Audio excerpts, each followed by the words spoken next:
Estamos aqui em mais um programa, Conexão Aberta. Hoje com a minha grande amiga Francisca. O Reinaldo nos abandonou hoje, hein, Francisca? Reinaldo nos abandonou. Reinaldo não quis vir gravar conosco. Estamos aqui abandonados. Reinaldo, fica aí a reclamação. Vai pagar uma multa, né? Uma caixa de chocolate branco que eu gosto. Né? Vai ter que pagar essa multa. Mas hoje aqui nós estamos com o nosso meu grande amigo de profissão, meu colega, Dr. Robson. Robson, é um prazer receber você aqui. E hoje a conversa é entre colegas. Não que você não seja, Francisca, mas entre profissionais da mesma área. Excluída, né? Hoje vai ser muito mais fácil, muito mais tranquilo. Robson, muito obrigado por você ter aceito o nosso convite. E hoje o assunto vai ser mais leve do que foi com a nossa outra entrevistada, Valéria. Porque a advogada é leveza. Não sei onde, mas... A advogada é futurista. Não sei onde. Depois daquela entrevista maravilhosa que nós fizemos outro dia com a Valéria, sim, hoje nós vamos entrevistar o Robson, que é pura leveza. Robson Ferreira. Posso apresentá-lo?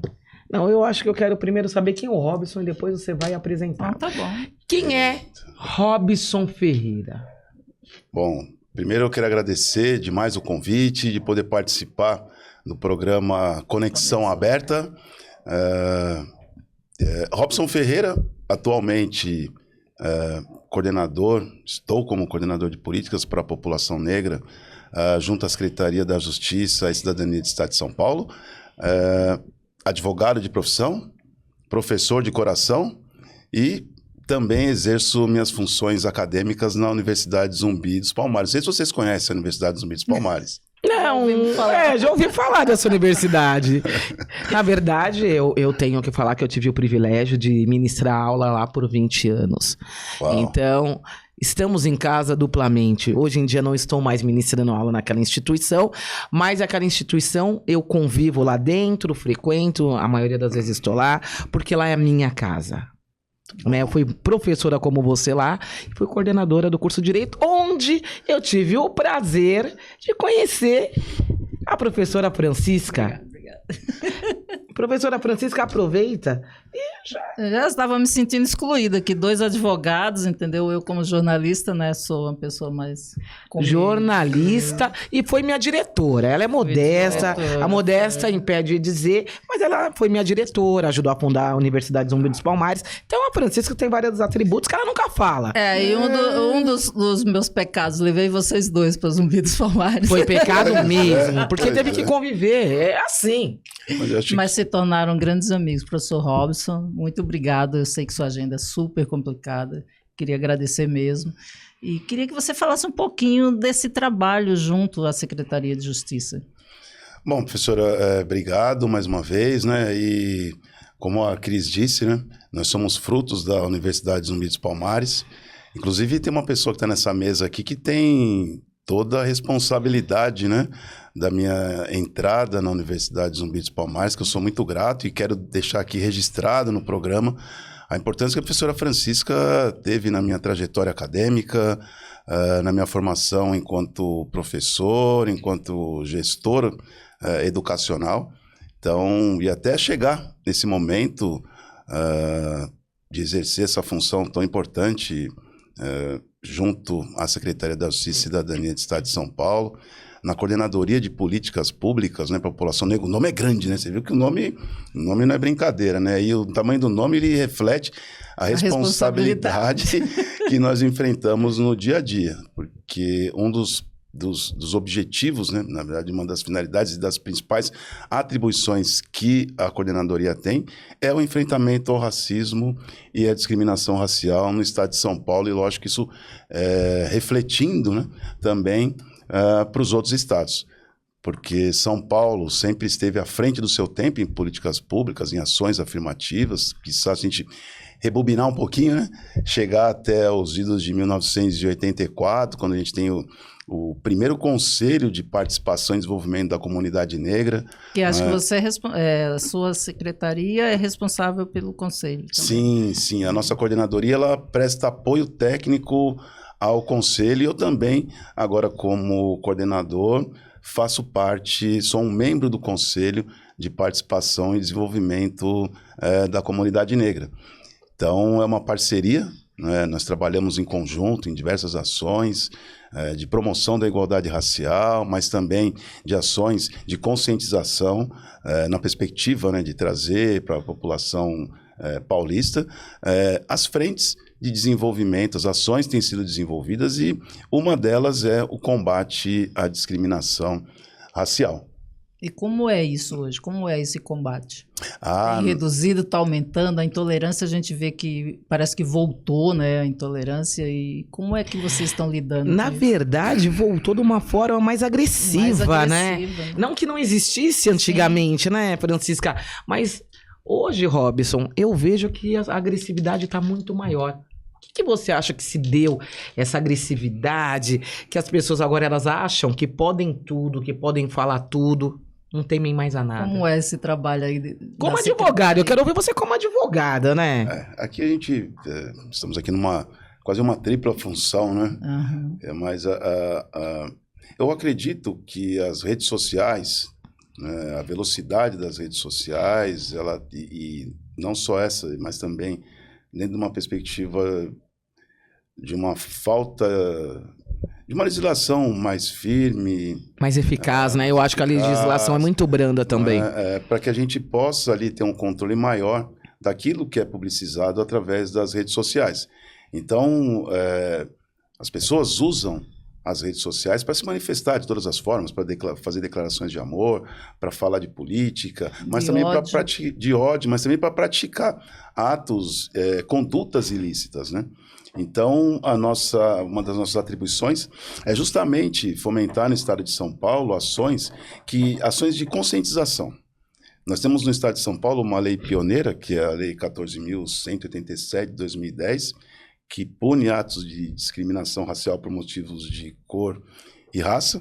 E o papel da coordenação é difundir, levar esse conhecimento, levar essa legislação para os municípios. Então, no estado de São Paulo, nós temos aí 645 municípios, temos mais de 120 conselhos, já quero até aproveitar aqui e fazer um merchanzinho, né? Uhum. Porque nós entramos na Secretaria da Justiça e Cidadania em meados de 2023, maio de 2023, então nós tínhamos até lá então aproximadamente 80 conselhos de promoção da igualdade racial no estado. E hoje nós já estamos batendo um número de 120 conselhos. E o nosso papel é justamente esse, conscientizar, por um lado, que existe a necessidade de um enfrentamento ao racismo, à discriminação racial, e por outro, também fomentar políticas públicas municipais, locais, de promoção da igualdade racial. Aí você podia me perguntar assim, tá, mas do quê? O que seriam essas ações de promoção de igualdade racial? Eu gosto de advogado por causa disso, porque eu já ia perguntar. Ele tá olhando aqui, eu já ia perguntar. Então já pode responder, por favor? Que eu já ia perguntar sobre isso. Pode ficar à vontade. Acho que a gente deixa ele aqui sozinho. Não, eu vou ficar com ele porque ele vai falar tudo. Muito bom. A gente fica muito contente até de poder usar o espaço para trazer as ações que são desenvolvidas pela coordenadoria e por todo o nosso time. Então, a Secretaria da Justiça, ela tem uma coordenadoria que cuida da política pública especializada para a população negra. Eu só vou te interromper. Eu ia fazer essa pergunta por quê? Porque, na verdade, existe essa secretaria e muitas pessoas acham, Robson, que essa secretaria não faz nada. Né? Existe a secretaria, eles acham que está no papel, que na prática não acontece. Então, motivo da minha pergunta. Justamente. E o nosso ideário, né, de caminhada, de trajetória, nesse período que a gente está na coordenadoria, à frente da coordenadoria, é justamente levar aos municípios, né, Franco Montoro, que foi o primeiro a fortalecer a população negra quando ele cria, né, o Conselho de Participação e Desenvolvimento lá em 1984, é importante a gente destacar, foi o primeiro conselho estadual no Brasil a ser criado. A Lei 14.187 é a primeira lei também a nível administrativo que pune a discriminação racial, como eu já disse, motivos de cor e raça.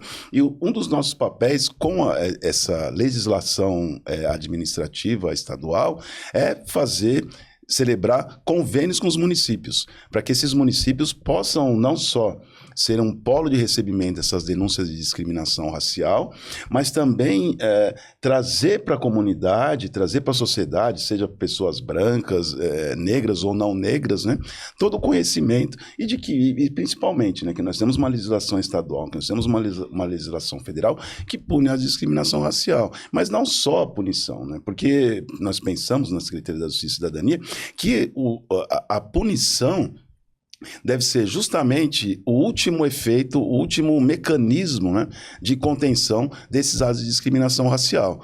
Principal para nós, justamente, é a educação.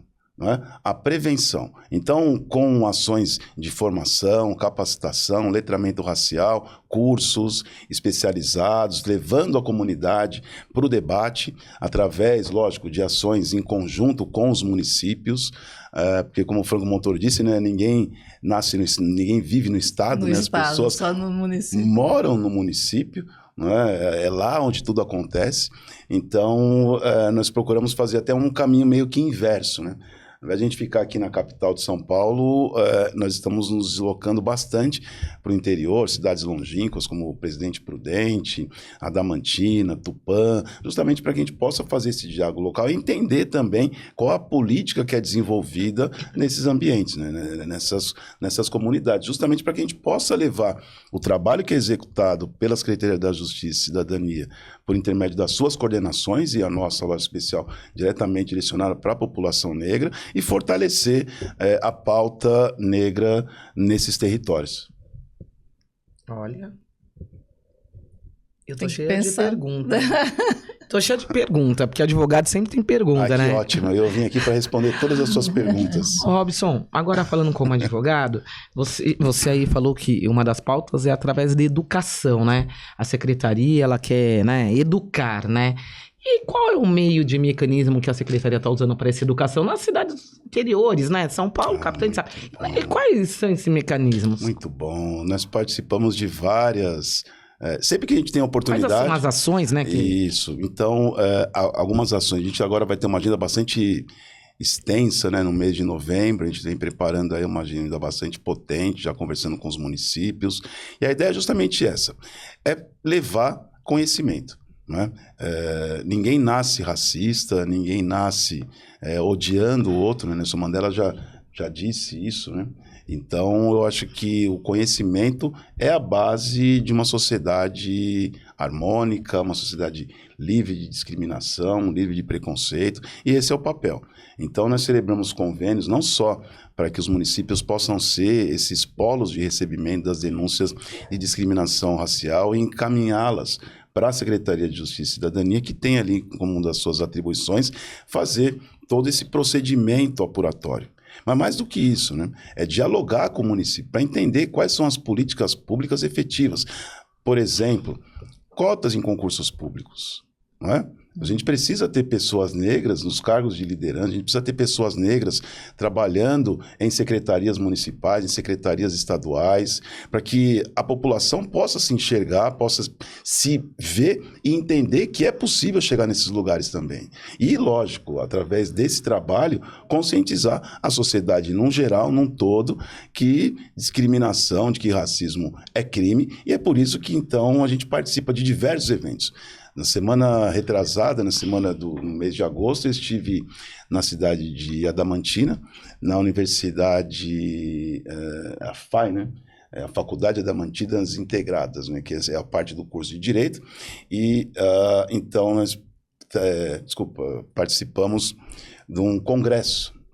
Falamos para mais de 200 alunos, justamente o trabalho da coordenação, os efeitos que o racismo, a discriminação, né? da legislação. Então, a gente trabalha dessa forma e sempre buscando, né, esse apoio junto aos conselhos municipais. Eu acho que um dos papéis principais que nós temos enquanto gestor público é fortalecer a política local e, mais do que isso, né, empoderar os conselhos de participação e desenvolvimento, que são ali, né, eles conhecem a sociedade, ele é o nascituro, né, de todas as ações e conhecem quais são os problemas, os gargalos, e a partir dessa identificação, desse diagnóstico, então, a gente gente prepara algumas ações junto ao município, né? Junto ao município, para dar todo esse apoio técnico, logístico, para que ele possa fortalecer e, lógico, ter um município muito mais adequado, muito mais bom de se viver, né? Eu penso um pouco nesse formato e a gente tem tido todo o apoio. Quando a gente é bem recebido e respeitado, né, no nosso local de vida, aí a gente tem qualidade de vida, né? Quando você não tem... Sim, professora. E o que a gente percebe é que quanto mais a gente avança, eles chamam de interior profundo, né? Quanto mais a gente vai avançando para esse interior profundo, maiores são os números de discriminação, maiores são os atos de discriminação. Eu ia perguntar se nas cidades mais distantes, né, pelos estudos, diz que a quantidade é maior. Supera São Paulo mesmo, porque assim, tem cidades pequenas que eu tenho ciência que o ato discriminatório é muito grande. Supera São Paulo? Ah, sim, né? Se a gente for fazer um retrospecto, uma base de dados dos atos de discriminação racial que nós recebemos na Secretaria da Justiça, muitos são do interior, né, de regiões administrativas mais afastadas da capital. E é por isso que é importante esse trabalho que a gente desenvolve, que a Secretaria desenvolve, junto aos municípios. Porque tem municípios que não têm nenhum tipo de política pública. Tem municípios, por exemplo, que não têm representatividade negra nos parlamentos. Eu estou falando aqui de Câmara de Vereadores. Tem municípios que têm 12 vereadores. Desses 12 vereadores, geralmente uma é mulher e o restante são todos homens brancos, não é, de origem europeia. E é uma pena o nosso vereador, o Reinaldo, não estar aqui, porque ele é o único negro aqui na comarca de Cajamar. É um só. É o único vereador. Então, falando de representatividade, seria muito interessante ele estar aqui falando hoje, porque seria... mas ele nos abandonou. Seria um papo muito mais agradável, porque poderia... O Reinaldo, deixa um recado para ele. Reinaldo, venha. Vamos discutir política pública, vamos pensar em ações concretas, reais, aqui no município de Cajamar, e conte com a Secretaria da Justiça e Cidadania para essa finalidade. E quando você diz, né, na sua fala, você fala que ninguém nasce racista, né? Como é que tá imbuído isso nas pessoas, então? Se não nasce, quem ensina? Como é que funciona? Uau! Essa é quase aquela de 1 milhão, né? Você falou que só ia fazer uma de 1 milhão, né? É que a sua fala é tão boa, a tranquilidade, e é um aprendizado, na verdade, Robson. A pergunta é sobre o aprendizado, porque, querendo ou não, quando se fala de secretaria, nós imaginamos, não existe política, mas tem. Sim. Você está contando a história, acontece. Sim, e quando você me pergunta, né, se as pessoas elas nascem racistas ou não, o racismo é uma reprodução. As pessoas reproduzem... Começa da família, né? Justamente, professor. Começa dentro de casa, começa na família. Hoje, através do trabalho que é desenvolvido pela Secretaria de Educação, seja ela estadual, municipal, ainda que a gente tenha alguma... Passo de tartaruga, né? Precisa avançar um pouquinho mais, né? Nós temos lá a Lei 10.639 de 2003. Até hoje... Não foi implementada de forma adequada, onde a gente não precise mais rememorá-la, né? Para dizer, olha, precisa se avançar com relação à legislação, né, para que ela possa ser efetivada, né, para que a gente possa ter dentro dos conteúdos escolares, principalmente na base, né, o ensino da história, da cultura afro-brasileira, como realmente, e contada, né? A história real, né? A história real, não, né, professora? Não a mentira, né?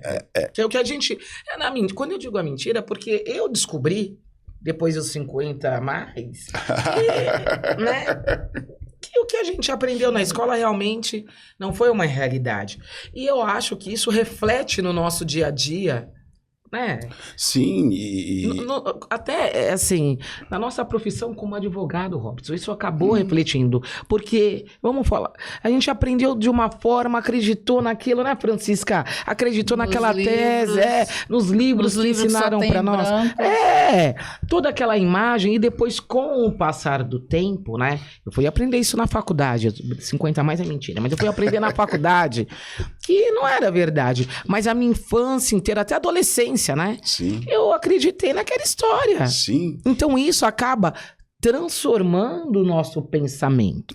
E quando você fala de educação, será que a educação já não tem que começar lá, Robson? Justamente, né? E a gente tem tido casos, até de pessoas, né? de familiares, relatos, né? Dizendo que foi advertido porque fez uma fala preconceituosa, discriminatória, racista, e o baixinho foi lá e falou: mamãe, papai, você não pode falar isso não, né? Porque é racismo, porque é discriminação, aprendi na escola hoje pela manhã.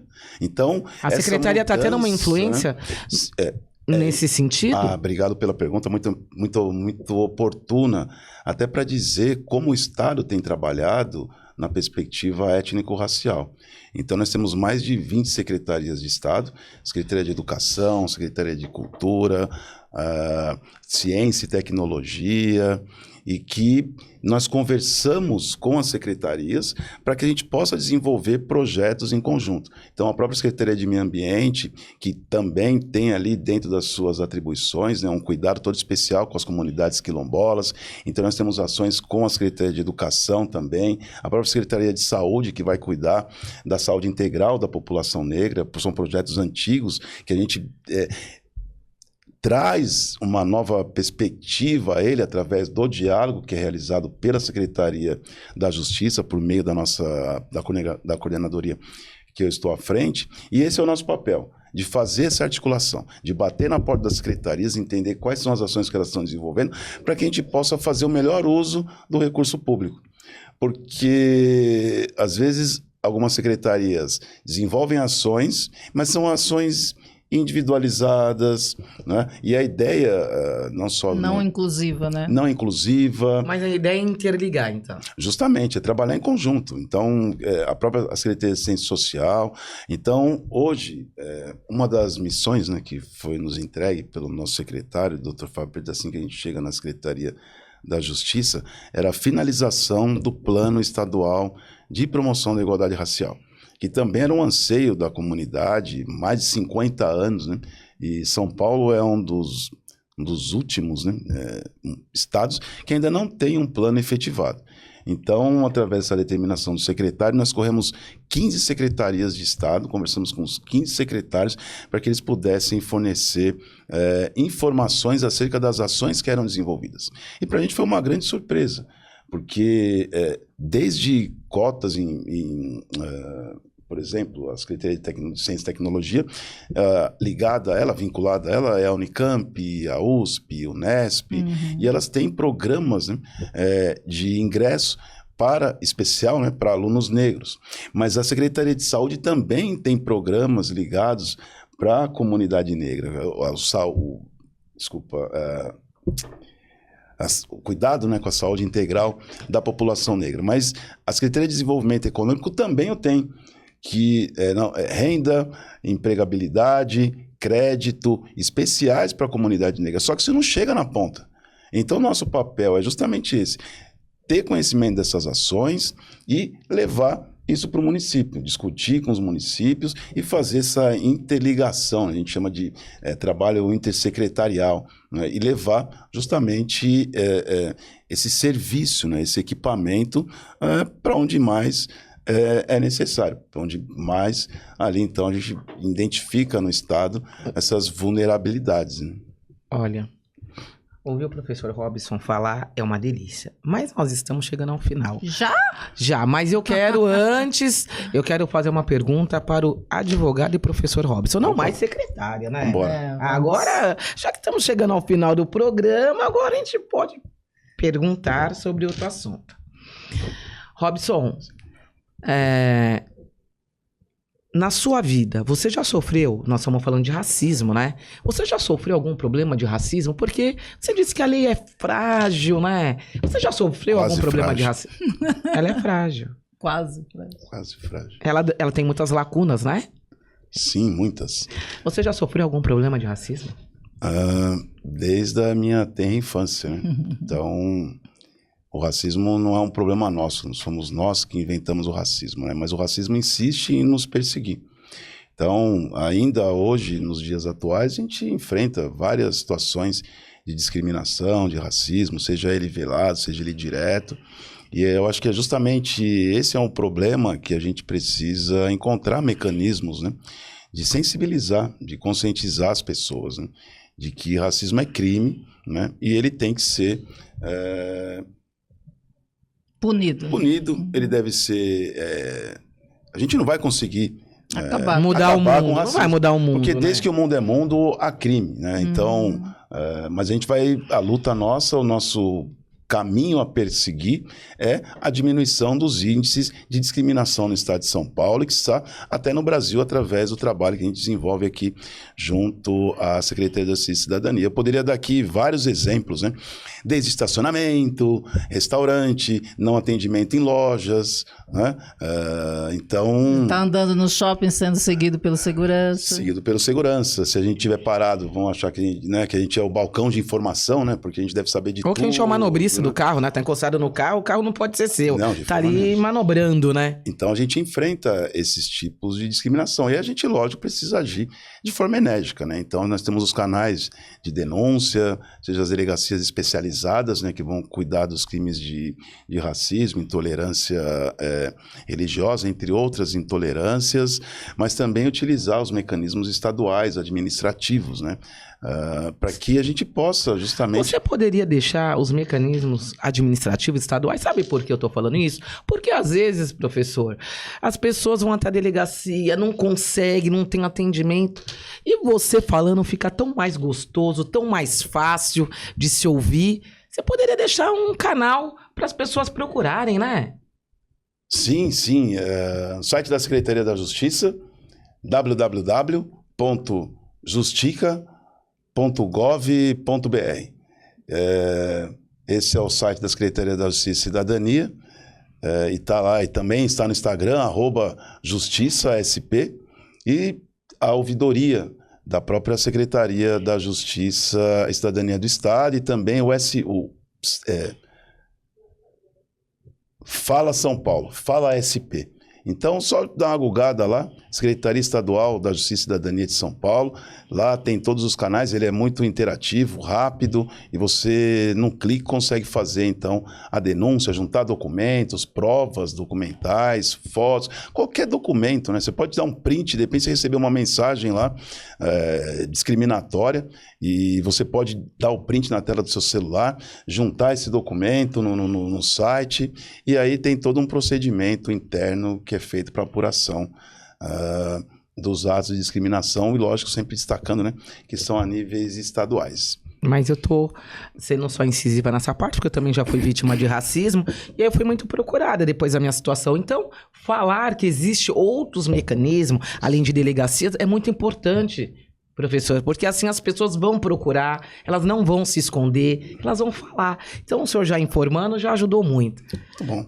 E eu quero agradecer mais uma vez sua presença, falar que sempre é uma honra te encontrar, uma conversa muito leve, muito gostosa, falando de assuntos que é interessante, que a população... pesados, né? Que é pesado, mas é interessante, as pessoas precisam saber que a secretaria também está agindo, que ela não está omissa, que ela está cumprindo o seu papel quando ela ensina os municípios a se posicionarem, né? Dá educação, justamente, dá uma base. Então isso é muito importante. Mais uma vez, muito obrigado. Bom, Cris, eu agradeço demais, professora Francisca, poder estar aqui no Conexão Aberta, um programa bastante importante de entretenimento, mas principalmente, né, de notícia boa, de encaminhamentos, de dados, de informação, né? Então, acho que quem ganha é a sociedade, e eu só tenho a agradecer a oportunidade de estar aqui hoje.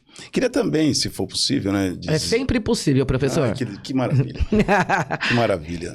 Dizer que agora a sede da Secretaria de Justiça e Cidadania, ela está agora no Campos Elíseos, a nossa sede, né, da coordenadoria, ela está no Campos Elíseos, número 1024, na rua Guaianazes, tá? Então, se vocês olharem algum endereço aí dizendo parte do colégio, lá também agora fica a parte administrativa, mas nossos secretários e todos os nossos coordenadores, inclusive vocês podem me encontrar lá, estamos lá nos Campos Elíseos, na rua Guaianazes, número 1024. Muito importante você dar essas informações, porque as pessoas precisam saber. Então, pode falar, conta, porque isso é interessante. Olha, e quem quiser, pode deixar comentário, deixar like, deixar perguntas pro professor Robson, que ele vai responder. Ah, com certeza, vamos responder a todas as perguntas, aquela que nós não tivemos as respostas, nós vamos buscar os universitários e com certeza aqueles senhor, lá da Zumbi dos Palmares. O senhor é professor, sempre tem uma boa resposta.